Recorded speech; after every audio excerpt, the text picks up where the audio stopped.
Boy, Esther chapter 5, this story is heating up. So we've got this Haman, who's a servant underneath the king, just a little bit below him. He is going to, he put out a decree to basically exterminate the Jews in a coming month. They picked a date, and that date, all the Jews get exterminated. Basically, it's fair game on Jews. They're no longer allowed in the kingdom. So lots of craziness is happening here, and if you remember, all the Jews in Shushan around the area have been fasting for 3 days and 3 nights to help Esther, and Esther's been fasting herself as well as her servants to be prepared. Now she's got to go to the king. Problem is, the law says you don't go to the king unless he asks you to, and if you do, you risk death unless he holds his golden scepter out. If he pardons you, then you're fine. But if he doesn't, by default, you're going to die. If you violate this law, you're going to die unless the king stops it by holding out his golden scepter. So she's got to violate. The king hasn't talked to her in a month. The king hasn't asked her to come in. So for her to go to him means she risks death herself just by violating the law, so she can try to save the Jews. So that's where we're at now. Is now she's got to figure out, I've done this fasting, I've got all this prepared. How am I going to talk to the king? So let's see what she decides and the inspiration that she gets. Verse 1, now it came to pass on the third day that Esther put on her royal apparel and stood in the inner court of the king's house, over against the king's house. And the king sat upon his royal throne in the royal house over against the gate of his house. And it was so, when the king saw Esther the queen standing in the court, that she obtained favor in his sight. And the king held out to Esther the golden scepter that was in his hand. So Esther drew near and touched the top of the scepter. So here's the thing. She decides, I'm going to get dressed up as a queen. I'm going to put the royal apparel on. I'm going to make myself very official as queen. Not as just somebody coming into the court, not as the wife of the king, but as the queen. I'm going to put the royal apparel on so it's unmistakable. I am queen. And she's going to stand in the inner court of the house. So she comes in, and basically she's kind of standing there, not trying to approach the king, not trying to do anything, not trying to barge in or things, but let her presence known.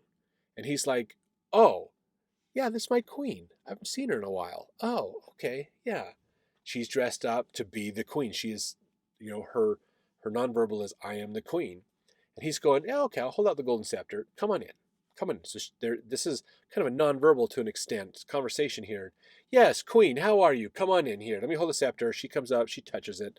So that says, I'm good. I can now talk to the king and approach him without fear of death. So that hurdle's been abated, basically. Now she can talk to the king.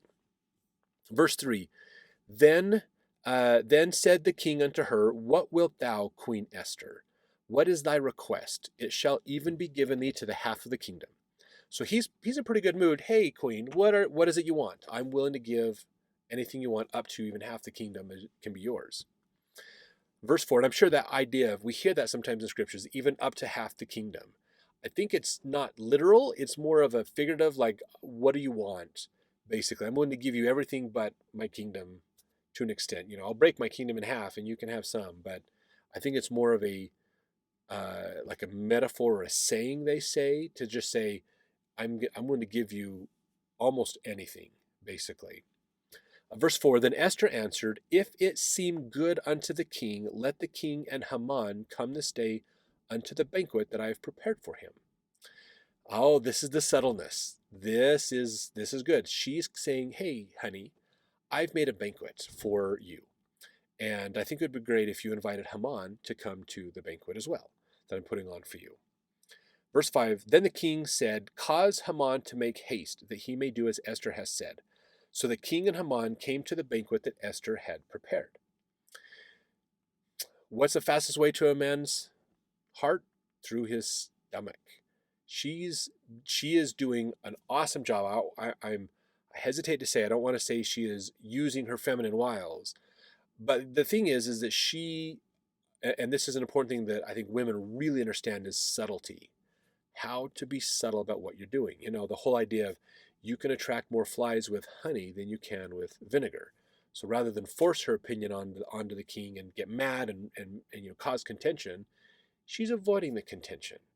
She is getting an opportunity to soften his mind, get him ready to understand the answer he should have had before. So this is wonderful. This is wonderful. Great influence that women have on men.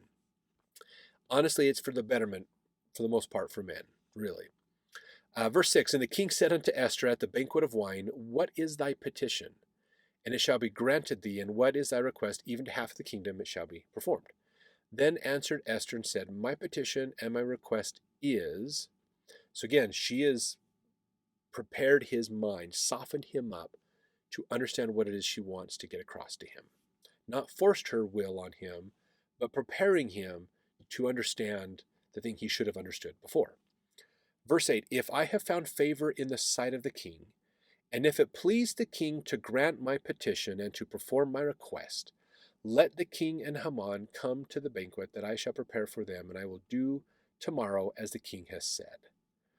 So she says, Come tomorrow. I have another banquet I'm going to do tomorrow. I have another party, and I want you guys to come to it. And then I'll talk to you more about what I'm thinking. Verse 9, Then went Hamath forth that day joyful, with a glad heart.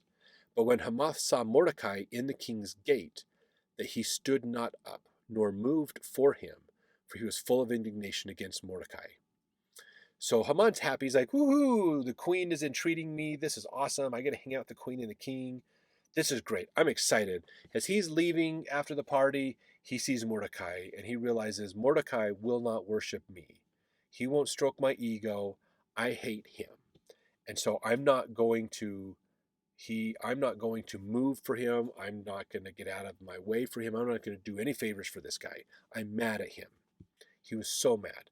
And maybe that was a part of the plan, was to bring Hamath in, let Haman in, just hang out. There's no, you can't fault the queen for throwing a party for the king and one of his people. There's no wrong in that. But in the doing of all this, Haman and Mordecai's paths cross. And that is where the moment of opportunity arises. Could this be because of the fasting? This is the inspiration of the Spirit given to Esther to understand what to do about this? Maybe. Let's read on. Verse 10, Nevertheless, Haman refrained himself. When he came home, he sent and called for his friends and Zeresh, his wife. So Haman didn't act bad to Mordecai that day, but after he went home, he got his friends together, basically. Verse 11, And Haman told them of the glory of his riches, and the multitude of his children, and all the things wherein the king had promoted him, and how he had advanced him above the princes and servants of the king. So Haman, again, is drinking his own Kool-Aid here. He's telling everybody how great he is. And verse 12, Haman said, Moreover, yea, Esther the queen did let no man come in with the king unto the banquet that she had prepared but myself. And tomorrow I am invited unto her also with the king. Yet all this availeth me nothing so long as I see Mordecai the Jew sitting at the king's gate. So he's like, yay, I'm getting in with the king and queen. This is helping my political power and favor and stuff. This is nice. But you know what? I have to walk by the Mordecai who's at the king's gate to go to this party. That drives me nuts. I hate that. Verse 14, Then said Zeresh his wife and all his friends unto him, Let a gallows be made of 50 cubits high, which is 75 feet, and tomorrow speak thou unto the king that Mordecai may be hanged thereon.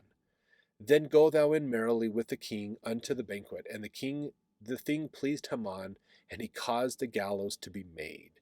So they're going, well, why don't you let's make some gallows, and then you go talk to the king at the party tomorrow and go, you know what, this Mordecai guy is a jerk. Find an excuse to convince the king to let you kill him. Oh, this is great. I can use my political clout to get somebody out of my way. That's what's going on here. This is that Master Mahan principle that's happening. How can I convert life into property? How can I expend his life to enrich my life? Basically is what's going on. So that's what they've decided to do, is they're going to hang Mordecai. Now, this is probably not what Esther had in mind. I'm gonna have these parties and have those two meet so that he gets mad and wants to kill Mordecai. That's probably not what she had in mind necessarily that was going to happen. She's probably following the inspiration that she had received from the Spirit of, let's bring those two in and entreat them, and then we're going to let all this happen. Because God knows what's going to happen between the two of them. And that's what we're getting into. So let's jump into the next chapter as we continue this story of what's going to happen to Mordecai and Haman.